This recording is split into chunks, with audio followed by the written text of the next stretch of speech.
toye awa kopesa bino ba nouvelle oyo ekoleka na République démocratique du Congo et puis ba nouvelle oyo ekoleka na ngambu ya banguna oyo bakoluka biso.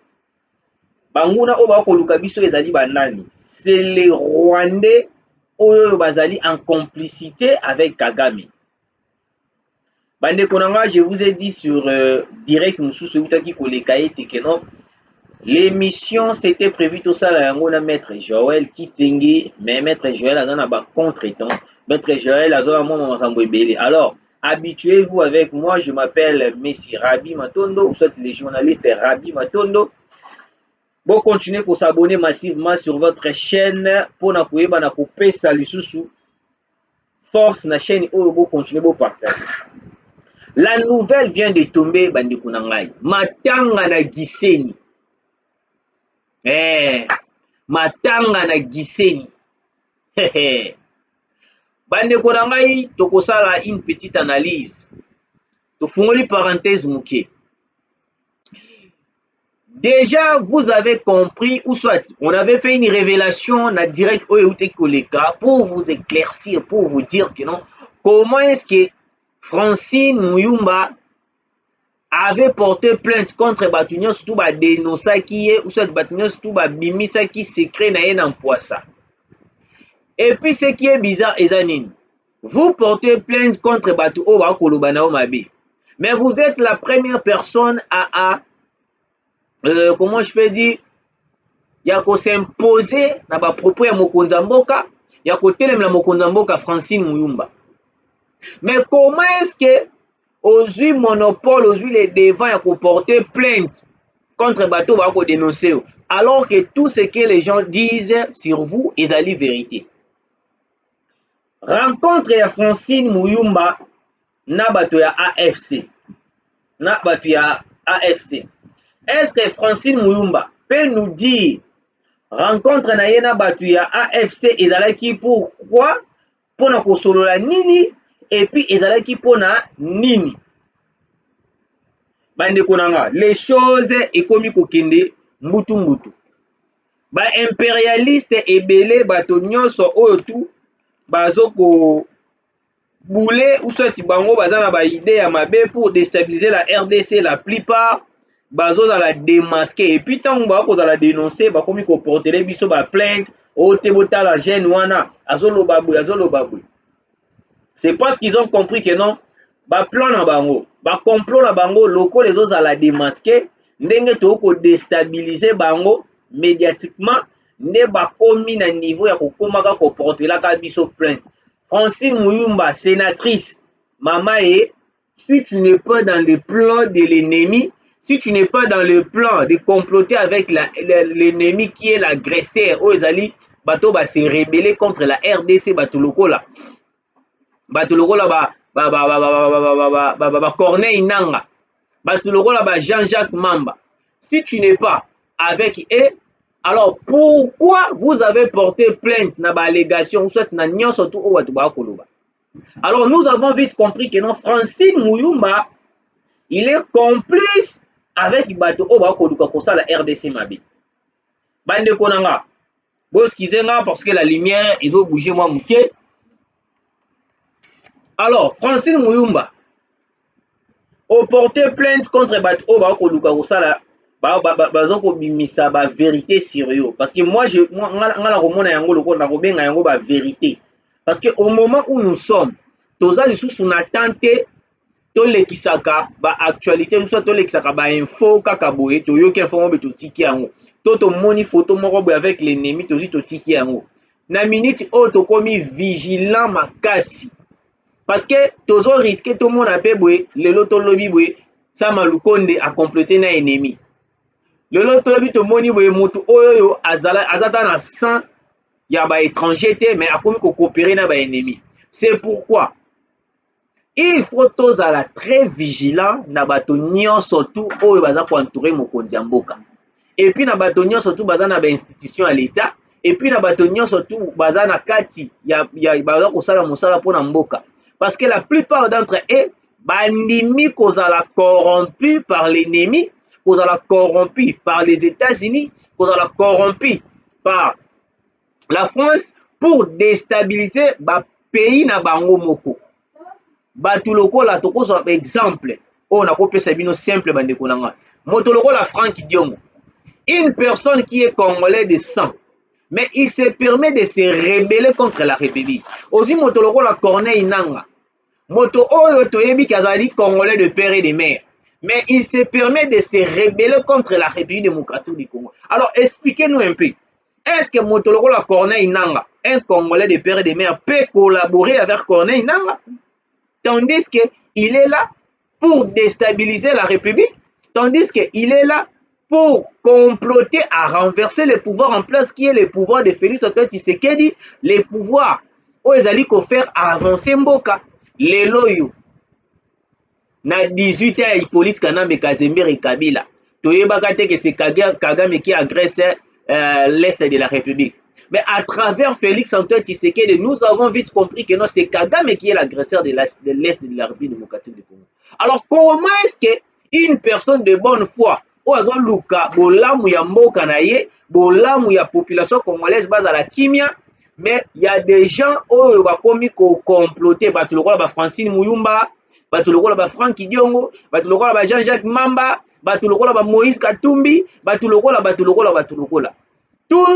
Tous ces personnes-là, boyebi bango, bandeko nanga, ne donnons plus confiance aux personnes oyo batelemelaka ba avantage soit batelemelaka kimia na est de la République. Parce que moto nyonso to akotelemela kimia na est de la République azali traître. Voilà, bandeko na ngai tokota siko na mozindo ya masolo na biso. Matanga na Gisenyi, qu'est-ce qui s'est réellement passé pour que ba deuil, ba cercueil, ya ba militaire RDF et Kende, ba cadavre, ba corps na bango ezonga Gisenyi. Les M23 ba sibisaki ke attaque moko ya kosakana te. Sukhoi 25 avec ba drone na biso CS4. Le plan de Kagame c'est quoi? Kagame avait accepté dernièrement, en coulisses, d'accepter les conditions que Félix Antoine Tshisekedi avait proposé, ou soit avait imposé, pas proposé, parce que Fatih n'avait pas proposé, mais il avait imposé Yakoye Bisa Kagame que non, avant que je puisse dialoguer avec vous, vous devez kolongolana nuba M23 tous les rebelles au bazali na mabele nanga.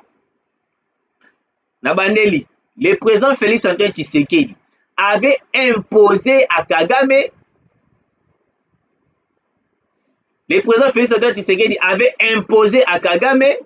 que avant que je puisse dialoguer avec vous, il faut olongola tous les M23 au bazali na mabele nanga, et puis tango kolongola bango Bunagana pe lususu ezala vide. Je ne vais pas voir même à M23 moko na Bunagana. Il faut bango nyonso tu balongwa. Nde c'est par là okomona ngai siko na sali nini na ndimi uswati na ye sikoyo tokomi kokutani tobandi kosolola. Alors pendant que il avait accepté ya kolongola ba homme na ye ba rebelle na mabele na biso, Kagame avait ordonné une attaque oyoyo. Peut-être vous êtes déjà au courant. Les M23 balancent qui 10 bombes na place oyoyo na Saki. C'était le même lieu oyoyo Sadek abanaki kokende pona koyeba na ko étudier terrain pona nini po bayeba na ndenge nini siko bakosala makambo na bango kuna. Et puis 10 bombes lancées par les M23 et bomaki des militaires sud-africains. C'est pour cela dans les rapports ou soit dans la déclaration, le président Cyril Ramaphosa et puis le gouvernement sud-africain regrettait qui en disant que non, incident. Les M23 plutôt, excusez-moi, les M23, qui bombe et tout, et puis il y avait eu de morts. Place au wapi sikoyo Kagame to comprendre que non azalaka malin. C'est pour cela le président Félix Antoine Tshisekedi alobaki boye. Pourquoi tozo luka to dialoguer mais moto yango tozoluka to dialogue na ye azocontinue toujours koboma. Yango mokonzi ya mboka alobaki plus question de reculer, plus question ya kotala Kagame na miso boye. Nous devons à tout prix, même si tozo dialoguer, tozo continuer toujours na manduki, même si tozo dialoguer, tozo continuer toujours ko sécuriser partie est, parce que Kagame a un plan. Le plan de Kagame ezali nini? Vu qu'il sait que non, le président de la République a commis la force moko ya kosakana te, il est soutenu par la Russie, il est soutenu na ba pays oyo ezali makasi ndeti bina minute oyo la SADC, tozali na Sud-Afrique, tozali na Burundi, tozali na Malawi, eza ba parmi ba pays oyo eza ko accompagner biso pour combattre les M23 jusqu'au bout. Parce que les M23 que vous voyez là, ce n'est pas les M23 au Bertin Bissimo, au Willy Ngoma. Les vrais M23, c'est Paul Kagame. Peut-être certains Congolais vont comprendre les lumière. Peut-être certains Congolais vont comprendre les. Les vrais M23, ezali Kagame. Alors, na attaque wana. Na attaque wana oyo basalaki ebomaki de militaire ya SADC. Bandeko nanga, les FARDC bazongisaki attaque moko ya makasi contre les M23. Au moment où je vous parle, plusieurs M23 batombaki. Plusieurs M23 batombaki. Biso tomitu dans la question. Kagame avant, il disait que non, le M23, ezali batona ete, ya yebi bangote, que le M23, ezali ba Congolais, bango na bango moko bazo bunda, bango na bango moko bazo sala makambo na bango. Mais brusquement comme ça, Kagame accepte ya kolongola ba M23 na mabele na biso pour dialoguer avec le président Félix Antoine Tshisekedi. Mais ce qui est bizarre, Kagame est un malin. Kagame, il est dirigé par la communauté internationale. Bolanda ba déclaration ya ba États-Unis te to soutenir Kagame te, te Kagame azaye moko, te Kagame. Bon, même l'Union européenne a dit que Kagame atika soutien à soutenir les M23. Archi faux. Bazali bato oyo basalaka ba déclaration là pour nous tromper. En réalité, c'est eux qui sont à la base. C'est eux qui sont derrière Kagame pour agresser les Congolais et puis piller nos richesses. Parce qu'il y a une déclaration où il y a un tweet au Totangaki, Balobi était jusqu'à présent, les M23 continuent d'exploiter nos minéraux illicitement. Pendant que biso toko bunda te banane nini ya kosala ko récupérer mabele, les M23 na côté na mususu ba ko exploiter mabele na biso, baza ko exploiter mabele na biso.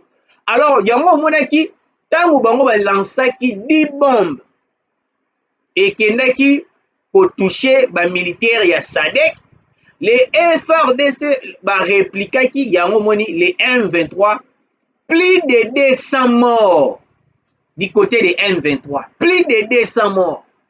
Au moment où je vous parle, il y a grave na Gisenyi.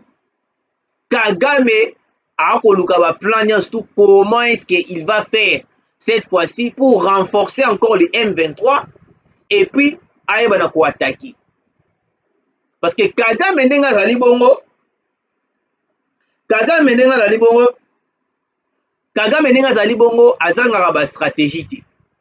Aza coaché et pas ya Yoweri Museveni, aza coaché et pas ya Emmanuel Macron, aza coaché et pas ya Joe Biden, aza coaché na Londres, aza coaché na Pologne. Nzambe merci parce que la République démocratique du Congo na détermination à tous les Congolais, aucun centimètre ya mabele na biso ekokende na maboko ya ba Rwandais. La place, la position de FARDC de Mubambiro ont été visées 10 bombes, des morts du SADC. C'était dans Mubambiro, place les M23 balançaient qui 10 bombes. Pourquoi ils avaient lancé 10 bombes? Je vais vous expliquer. Les M23, va comprendre que non, parmi les pays à SADC, au Bango, basalelaki bango lobbying et pas Anthony Blinken. Parce que Anthony Blinken, azali moto oyoyo, azana simaya M23. Anthony Blinken, excusez-moi, Anthony Blinken, vu que bango, les États-Unis, bazana simaya Rwanda, bazana simaya Kagame, c'est pour cela que vous remarquez, baza kosalaka ba lobbying moko ya makasi pour le Rwanda. Dernièrement, on avait dénoncé comment est-ce que Anthony Blinken s'était rendu na Angola. Et puis après quelques temps seulement, quelques jours, soit quelques semaines et belé, quelques jours, directement tout le monde na RDC na biso na Congo central na Kimpese, désordre bandit. Et comme yo bakangi ba Rwandais, bakangi boy. Donc les États-Unis ba comité na niveau ya ko comploter, ko imposer ba pays oyo za ko entourer biso de ne pas participer à la mission de la SADC, parce que ceux qui va participer à la mission de la SADC, le plan est qu'ils allaient anéantir les M23 et puis entrer directement dans kati ya Rwanda. Parce que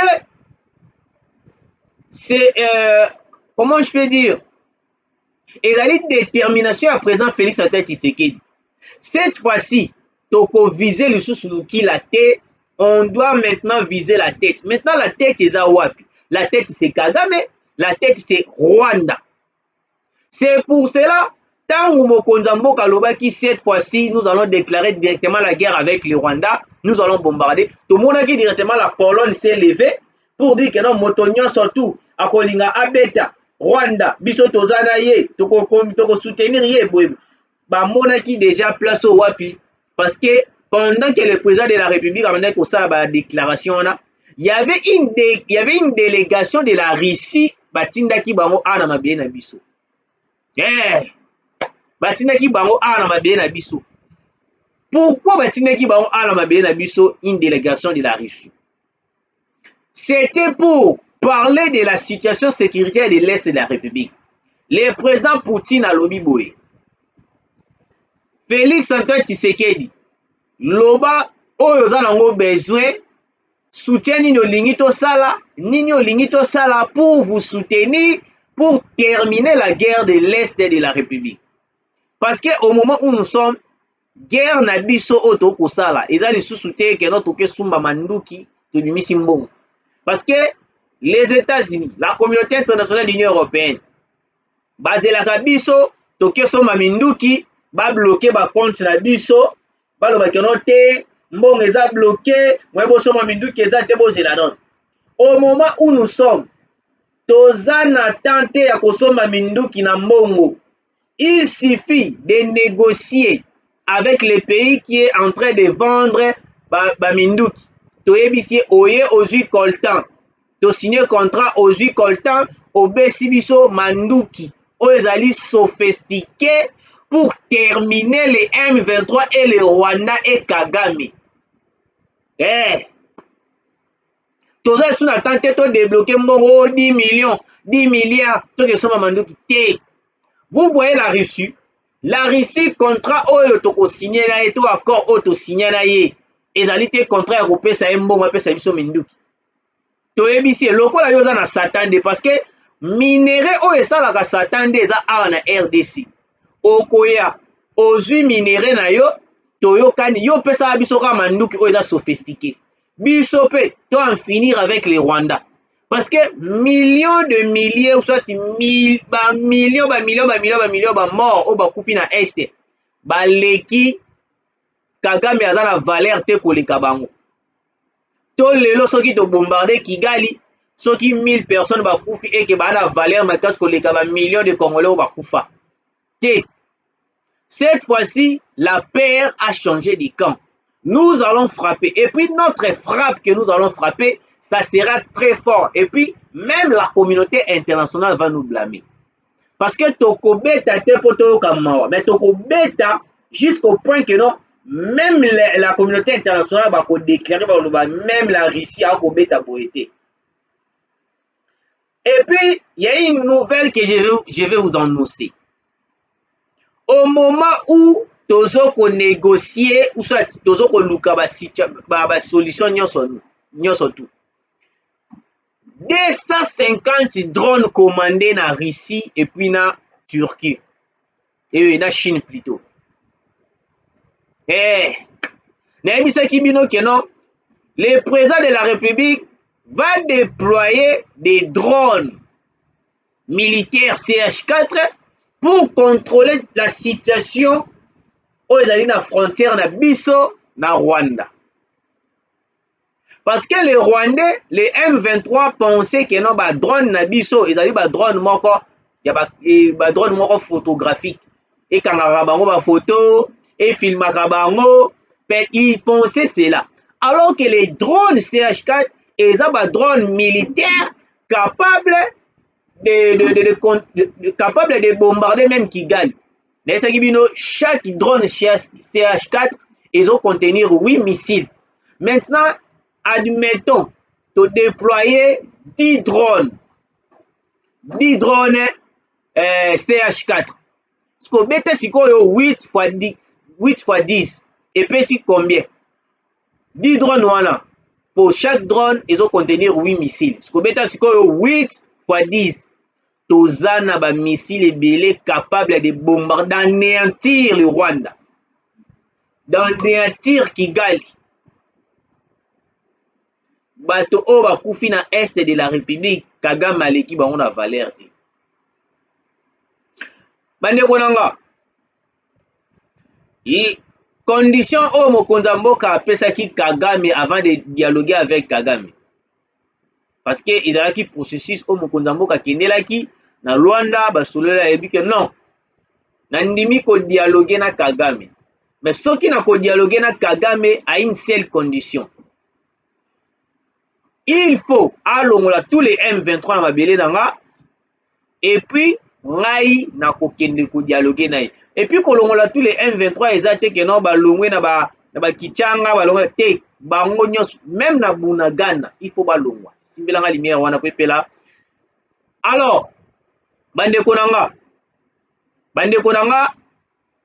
il faut comprendre les M23 tango bayoki bongo condition ya président Félix Antoine Tshisekedi bakomaki ko réagir na ba bombe parce que toyebisi bino moni M23 ce n'est pas ba Willy Ngoma, ce n'est pas ba Bertrand Bisimwa. Les M23 en réalité c'est Paul Kagame lui-même. Pourquoi tolobi bongo? Parce que ebele ba ko comprendre te ebele ba pensaka kaka non les M23 ezali Bertrand Bisimwa, les M23 ezali non, les M23 c'est Kagame lui-même. Si les M23 ezalaki Kagame te même tanga o ezana giseni na minute oyo ba mama ya Rwanda kuna bangaki balela te. Parce que Kagame avant tout il disait que non les M23 ezali ba Congolais. Mais aujourd'hui Kagame a commis kondima les M23 ezali ye.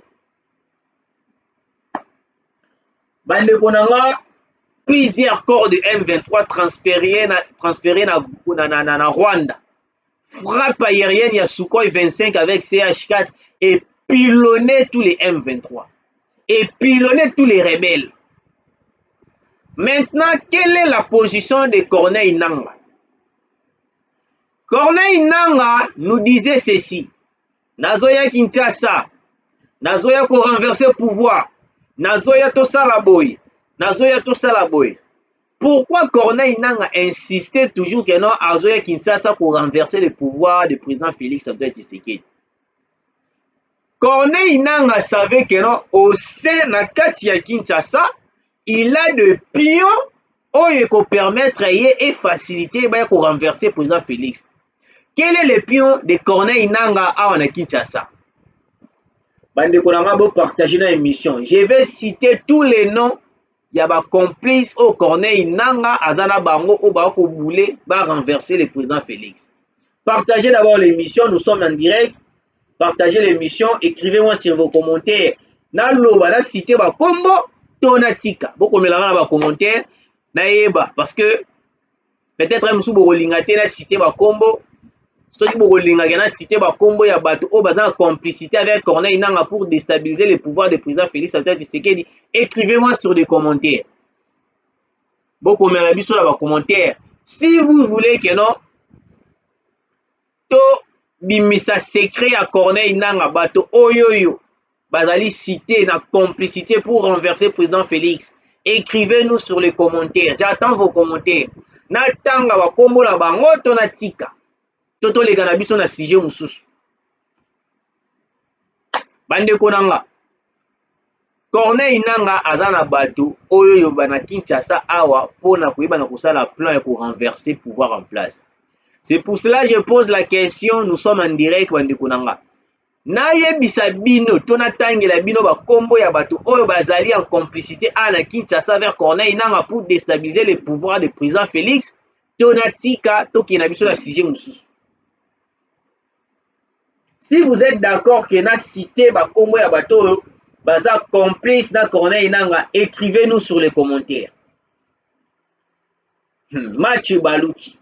Écrivez-nous sur les commentaires. Est-ce que je dois citer les noms des gens qui sont en complicité avec Corneille Nangaa?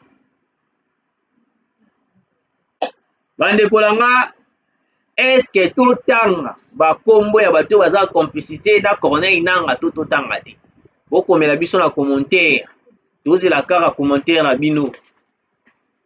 Tozela kaka commentaire na bino. Totanga. Totanga te. Alors,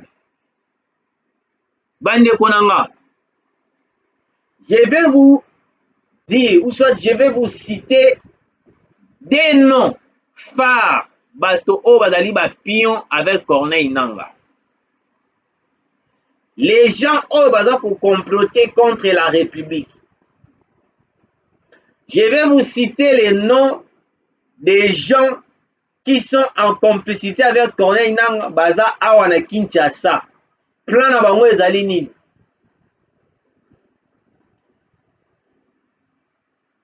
Renforcer ou soit prendre les informations de Kinshasa, transférer à Corneille Nangaa et puis Corneille Nangaa va partager information na ba N23 na Kagame. Voici le plan ya bato oyoyo ba ko soutenir ou soit baza en collaboration avec Corneille Nangaa. Est-ce que vous êtes prêts na citer bino ba kombo ya bato o baza en complicité avec Corneille Nangaa? Est-ce que vous êtes prêts?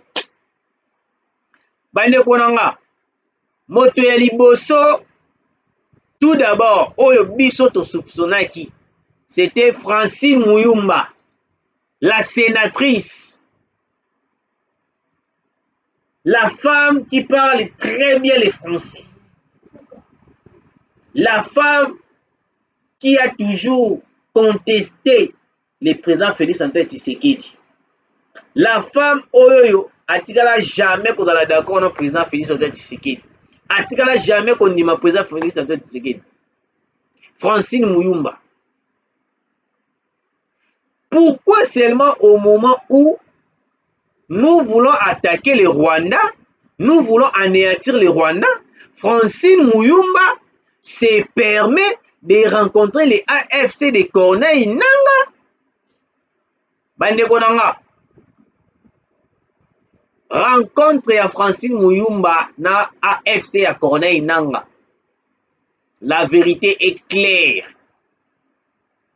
Madame, peut-être, d'après nos informations, azo livré ba information ya mboka ya gouvernement congolaise auprès des AFC.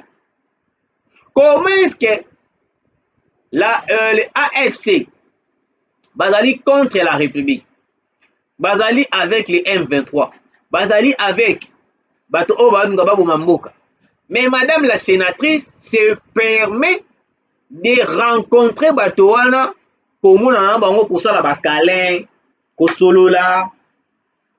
Nous avons vite compris que non, même madame la sénatrice Francine Muyumba n'est pas sincère avec la RDC. Na boyi na kokota na ba origine na ye parce que tu boyi awa ye ekomi makambo koportele bato ba plainte. Biso to lobi ka o esengi to lobi. Et puis deuxième personne, Jean-Jacques Mamba. Omoni bato wana ndenge babimaka bandeko nanga. Bazalaka ndeni bango bazalaka ndeni bakontestaka kaka makambo mokonzi ya mboka, bakontestaka kaka bamakambo mokonzi ya mboka. Président Félix akoloba bango balingi te o te non mokonzi ya mboka akosala biloko mabe te azosala bien te na régime ya 18 ans. Mais bino bopesaka biso exemple ya régime ya 18 ans ya Hippolyte Kanambe Kazembere Kabila. Qui ne sait pas que Kabila massacrait des Congolais? Qui ne sait pas que Kabila tuait des Congolais? Qui ne sait pas que Kabila aza na makila ya Congolais na maboko? Mais lelo tozwi moto oyo andimi ko accompagner la République sans pourtant kosima makila na bango na maboko Fachi Beton.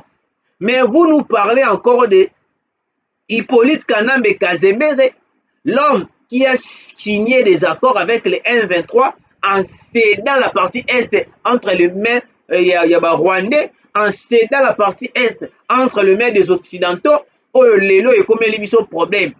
Et puis, na moto oyo azalaka na sima na ye Musée Laurent Désiré Kabila ba signela biso ba accord ya Emera.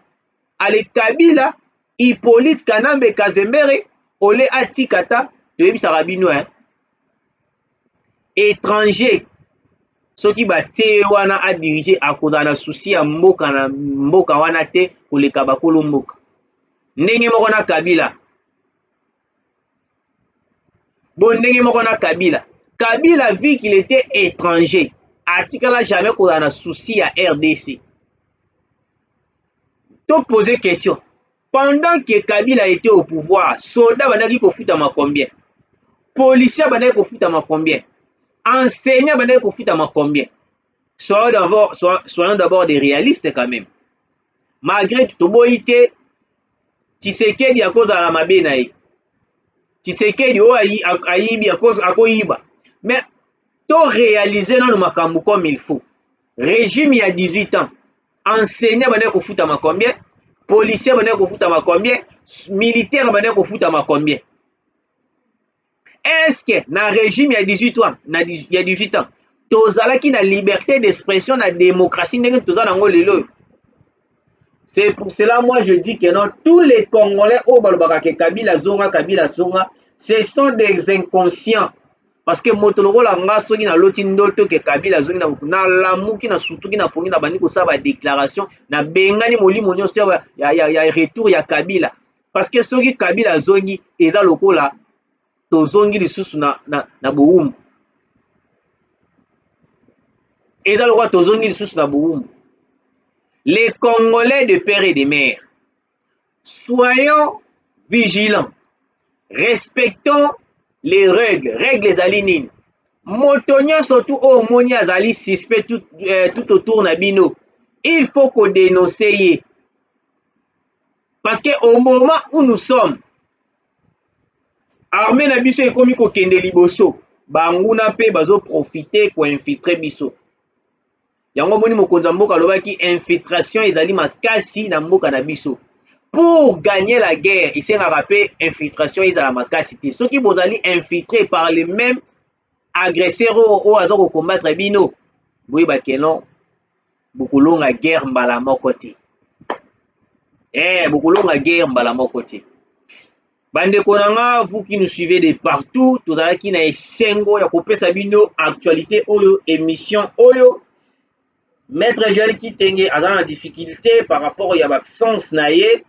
Bo s'habituer na ngai na kombo na ngai Rabi Matondo, ba oyo nyonso boyebi ngai te kombo na ngai Rabi Matondo, nazali moto oyo pe azobima na ba fruit ya Maître Joël Kitenge.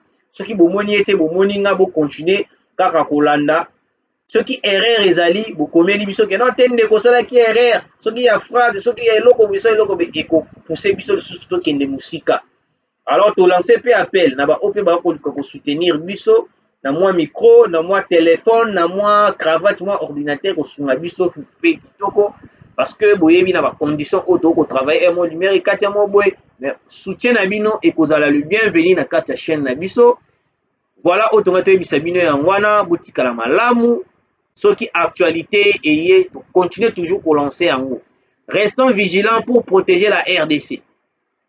Omoni moto oyo azali suspect azali na elongi oyo ezali ko concorde te dénoncer ye. Omoni moto moko boy par rapport ya ba dire na ye par rapport ya ba agitation na ye eza normalité dénoncer ye. Nous voulons sauver la RDC. Et puis totikala confiant avec le président Félix Antoine Tshisekedi. Moto nyonso oyo azali complice pour déstabiliser la RDC à Kokokati. La RDC est pour les Congolais et puis aucun centimètre de la RDC est kokini na maboko ya Kagame.